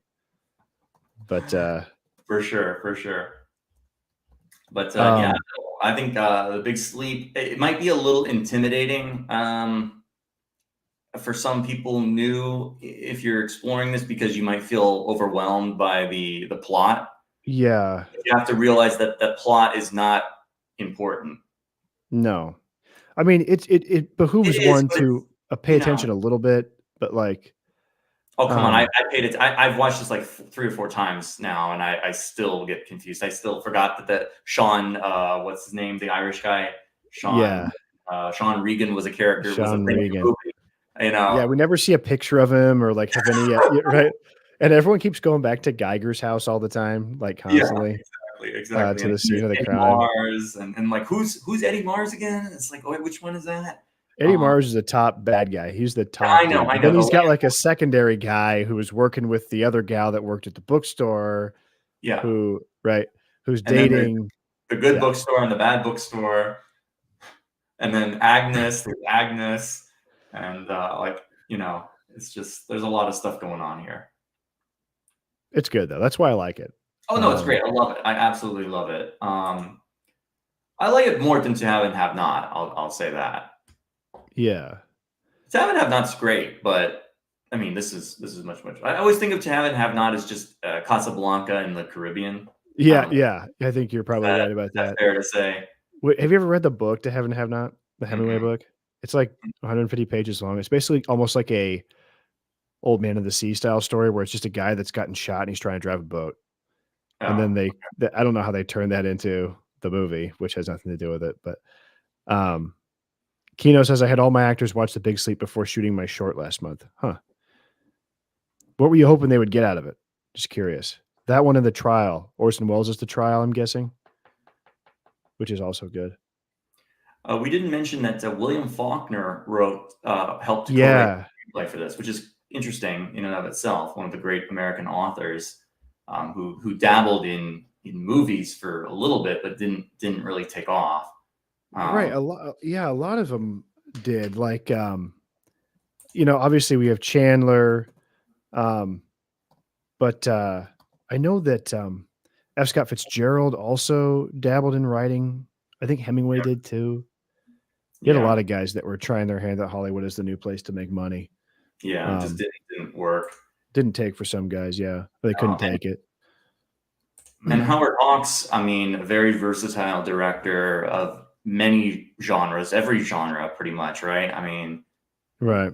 tried his hand at everything and was good at pretty much everything too. Great at everything. Yeah. I really want to talk about his movie Only Angels Have Wings at some point. That's one of Oh, my yeah, favorites and a that's a great good one. example of like Yeah. the Hawksian trio. And I like all of, maybe this is just totally um, out of bounds, but I like John Wayne. I like Howard Hawks' John Wayne Westerns more than I like John Ford's on the whole. Like I like Rio Bravo, El Rio Bravo. Dorado, like more, you Yeah, know. no, for sure. Sorry. I think those are some of Wayne's best. I think The Search is just overrated. Um, It's. I mean, I wouldn't say it's overrated. I think it's excellent, but I hear what you're saying. yeah. Um, but for me, I mean, His Girl Friday is Yes. like that's up there. One of the Yeah, Howard best. Hawks is awesome. I actually have a book on it that I have to read that it's been sitting on my shelf for like 2 years. Um, yeah, Red River, so good. Yeah, and The Thing as well, right? Oh Which I have no, not seen. The Thing. I mean, guess he didn't really direct it, but he sort of did, right? I mean, Right, and I know I Was a Male War Bride was just on TCM, like, last week, and I caught a little bit of that, but, oh really? um, yeah. I looked into that thing you were saying about the TCM on YouTube TV or whatever like that, but you have to pay for Yeah. YouTube TV subscription, right? Which is like Yeah. Yeah. $70 a month or something like. So it's basically like getting cable again. I steal it from my old man. I use his login. Wonderful, wonderful. That's Yeah, I probably don't have me to cable, just so add it onto my cable plan then. yeah, I don't have cable. Yeah, I'm a boomer at heart here, so you know. I know you are, I know you are. Can we give people a preview of what's next? Yes. Oh, interesting. I love Only Angels Have Wings, and I refuse to believe it wasn't influenced by Terry and the Pirates. Oh, that's an interesting Terry You and the like Terry and Pirates. the Pirates, right? Wonderful, Yeah. wonderful comic strip. That's interesting. I've never thought about it like that, but I that's could absolutely, where it's like the gang that like all hangs out on their little. I love that movie so much. I love Only Angels Have Wings. It's so good.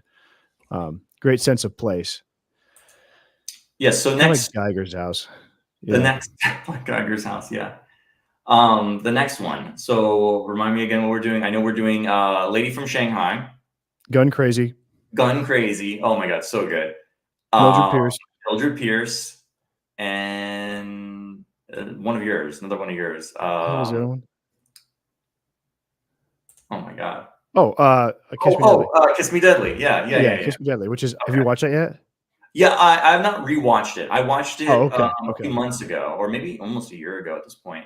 Yeah, it's You're the terrific. one who turned me on to that a while ago. You had mentioned it, and I had it, and I didn't even know that I had it, and I had never watched it. So I watched it, and I loved it. Definitely was not expecting it to be what it was. So I need to Yeah, rewatch it. it's pretty interesting, and I think that we can talk a little bit more about um, the bomb as it relates to maybe post-war anxiety in that film, Oh yeah, right? for sure. That's one that almost crosses into like atomic age uh, Yeah, it's sensibilities, science right? fiction. I mean, Yeah, it's actually probably a good just transition out of noir, right? Yeah. And then we can talk about, I think Gun Crazy is a good example to talk about film noirs that aren't in the city and the merits of that. Cause I know like we have another famous one that we didn't talk about that we probably could have, Out of the Past, which Hmm. maybe might give you a run for double indemnity's money as one of this, maybe the most seminal dictionary picture definition noirs. But that's one that doesn't take place primarily in a city either. Right. Well, also, yeah, Um, and have you seen Orson Welles' The Stranger? That's another one that's in kind of suburbs, no, small no, I have town. not. Yeah, that's one where he is a I a know. I want to talk about Nazi, Touch of Evil too, Touch of Evil. God, I'm sorry, I fell or The asleep during Third that one. Man. I There's fell so asleep many good during ones. that one, sorry. I have to Yeah. finish it. Kino says Out of the Past is Kino, but do you have the strength to call the Jeff Bridges, James Woods remake Kino as well? You know what I'm talking about? I do not know. I They did made not it they do that. Against All Odds. Against All Odds is the remake of Out of the Past with Jeff Bridges. Okay. I did not seen that. Every Orson Welles movie is great. I'll buy that. Yeah, that's true. Yeah. Varying degrees, right? Yeah, Lady Um, from Shanghai is dope. including his final performance as Unicron. Unicron? Yes. Yeah, you're right. That's true. Against All Odds is pretty trash. It had a killer Phil Collins song, dude. You got anything else, man? Big Sleep? I loved it. I just I highly think I should grab recommend my it. I water. love it. It allows you to rewatch it multiple times because you're trying to figure out what you missed and what you didn't see the last time. But Yeah, it's all just you're just soaking in more and more details every single time, which I love. do you like Phil Collins? Of course, who doesn't I like love Phil Phil Collins? Collins. Fucking love Phil Collins, I dude. mean, preferably with Genesis, but Oh, really? You see Peter Gabriel put out a new album like a few days ago? yeah, but I like. Sorry, this may sound heresy, but I like Genesis after Gabriel with I that's okay. Collins. Yeah, Yeah, that's okay. I that's my jam there. You Yeah, know, Invisible Touch. of course, that's a great album. Yeah, Phil Collins is the The shit. Abacab. That's another great Hey, album there. I don't really play video games or anything, but have you ever played LA Noir? Nope, I don't play video games either. So Yeah. Um, except for like Super Nintendo or whatever. yeah, But I think I'm gonna probably download this thing on Steam and play it because it's supposed to be really good. And it's set in but I would encourage you to look up the score for the movie on YouTube and listen to it while you're studying for our next episode.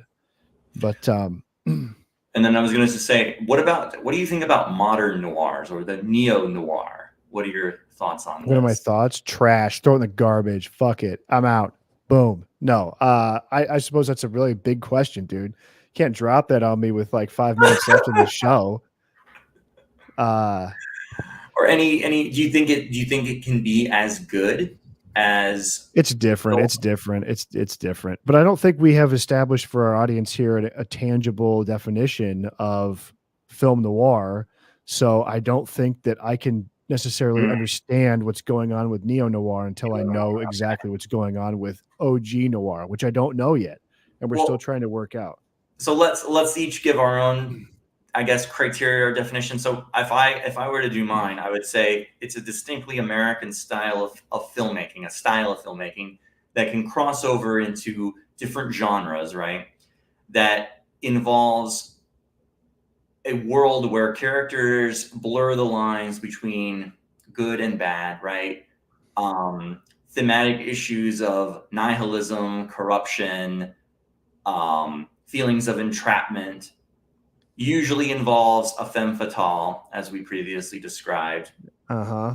and characters are involved in some kind of shady activity that we as the audience feel attracted to and feel complicit in and root for them to do something that's not so great.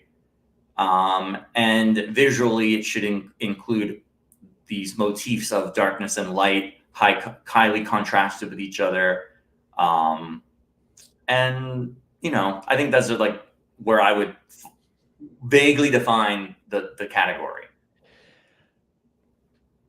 You will probably disagree entirely, or No, I don't disagree entirely. I need You need I like need criteria. no. I need like the golden sentence. You know what I mean? That's what I'm working Well, for. you can't define it in one sentence. You could give it a shot. We can try. I'm gonna keep thinking on Try. it. I can't. I don't think. I don't think it's. It's. You don't think it's doable? It's clear cut enough. It's so vague. You can make it whatever you want. No, because we established at the beginning of the movie of this show that you can't just be going around calling Psycho and Vertigo a fucking film noir because you're just going to lose all meaning to the phrase if any movie with crime in it is a film noir, right? Well, that's why I put all those qualifiers in there. Come You have a on. lot of qualifiers, and not a lot of them I feel are in The Big Sleep. Or in Laura. None of them are in Laura. Laura is like, I don't even know. It was okay. Or the Glass Key. I mean, No, they're not. No, you're right. You're right. I they're guess in Double Indemnity for sure. They're Double Indemnity for sure. Yeah. I mean, in The Big Sleep, yeah, there's characters involved. I mean, I guess every movie You've is got a crime movie. deracination from like family and order and society and tradition and like moral values. You have, I guess you would have characters that are sort of isolated in their own world and who may have trouble forming relationships that aren't born out of something lascivious, right? Well, there you go. You got Psycho, Norman Bates. Dude, yeah, see? Yeah, exactly. You got anything else before we wrap it up, bro? I'm going to work on one. I'm going to work on the definition. You know it when you see it. You know it when you see it. You know? The old Oliver Wendell Holmes. Yeah. Okay. This has been great, dude. I had a good time. I've had a really fun time watching these movies, and I'm going to keep watching more of them too. Yeah. So yeah, I think we had some recommendations in the chat here. What do we got? There were some good ones here. Yeah, He Walked by Night and Crime Wave. Haven't seen him. Been on watch him. Thanks, Trembling Colors. Appreciate it, bro. A really obscure one that I would highly recommend, and I need to rewatch it, but it also has Vincent Price in it, is called The Web. And it was put out by Kino Lorber maybe last year or something like that. Yeah, The Web. The Web. Is that the Nathan Fielder movie? I don't know. Do you ever watch Nathan For You? Huh? Do you ever watch Nathan For You? I don't know what that is. No, it's a comedy show, but he makes a fake movie called The Web. That's just funny. But Kino says join Discord voice chat in Kino Kingdom after show. I wish I could. I'm sorry. I have to get up really early tomorrow for work, so I have to have a hard out here before 9 o'clock to go to sleep. But thank you very much for the invite. I appreciate it, and I will follow up with. I will be on one of those eventually. I don't even know. What does that even mean? Oh, it's like Kino has a Discord server, and he's got like a voice chat where people hop on and like talk. Oh, check out Kino's channel if you don't know him, Ryan. He's got really good stuff. I don't think I do. And he's huge. He's like a huge channel. Like the fact that he's like deigning us with his presence here is like a huge win for us. Oh wow, 137,000. Okay. Yeah, he's like a really popular person. Okay. His shit's really good. Yeah. Okay, so cool. yeah. Anything else? You did not see Killers of the Flower Moon yet, correct? No, I haven't seen Killers of the Flower Moon yet. I saw The Holdovers, which I really liked, and I saw Napoleon, which I moderately liked. Thumbs up for The Holdovers. Thumbs up big time for The Holdovers. Yeah. Oh shoot, we can't use a thumbs up. We'll get sued by the estate of Roger Ebert. Of Ebert, is that true? Yeah. Okay. Sorry, no thumb. It's cut off. Yeah. But yeah, definitely if you're looking for a modern movie, The Holdovers, definitely the one to see. If you have 3.5 hours, go and watch Killers of the Flower Moon. If not, wait for that to come on. I want to go see it. It's evaporating from my local theaters though, so I haven't had time to. I think it's on demand now, though. You can probably find it. I want to see it in the theater though. I just don't. It's hard to find. It's hard to carve out 4 hours. It's so gross anymore. The guy next to me in The Holdovers was burping and belching and crinkling his candy wrapper. It's just people are so disgusting anymore. Sorry. Why would you sit by someone? I always try to sit because as far away. People buy their tickets after you and they sit next to you. Oh, gross. Yeah, you have to pick your seat somewhere else, dude. Yeah, well, we moved because it was empty, but after he started burping, that's weird. I didn't think that the burping people would want to go see that. Well, the problem is because all of these theaters have renovated to become these luxury, I'm using quotes, luxury dinner theaters, with the reclining seats and all that. Yes, They've yes, yes. dramatically reduced the seat count in the movies. And so Right. and you have to pick the seat in advance. So you can pick a seat where there's nobody sitting next to you, and then other people are like, "Oh, I'll pick these seats," and they sit right next to you. It's like horrible. Have they no shame? No, Do you of have course an Alamo Draft House by you? no. Okay. That's the one place where I don't mind food and drink because it's kind of a fun deal and they do a decent job with it. But yeah, anywhere else with the food shit, like, and like No. there was a theater that like it had like a little like wooden tray desk in front of you so you could eat your food and watch. It was fucking Oh, weird. no. And the Don't do worst that. is when they actually do the ones where they come and take your order at the seat, because then Yes. waiters are coming in and out, and people turn on the light during the movie to Yes. inspect the menu, and they ask the waiter about the menu options, or they got to order something more, and it's like, come on, like, Dude, go see the movie and then go have dinner and talk about it at the dinner. yes, thank you. Right. It's not like the food at the theater is any good either. It's like Or crap. over a piece of pie, like Yeah. Travis Bickle. Sorry, Yeah. that was my angry rant there. That's your gripe on the Yeah. All right, brother. It's been fun. All right. Always good chatting with you. Yep. Until next time. I don't know. What are we doing as the interim here? 2 weeks? Oh, wait. What's already... Maybe we could probably fit it in next week. I think I've mostly You watched think we all could the do it movies. next week? Yeah, I think we can. And then we'll take a little holiday break and we're going to come back reviewing Hanna-Barbera cartoons from the 60s. We're going to talk about Johnny Quest and Space Ghost and Space Ghost. all that good stuff. That I'm very much looking forward to. Yeah, all absolutely. Right. Thanks, everyone, for tuning in. Yes, thank you all. And great discussion. And until next time, good night. Absolutely. See you, buddy. Bye.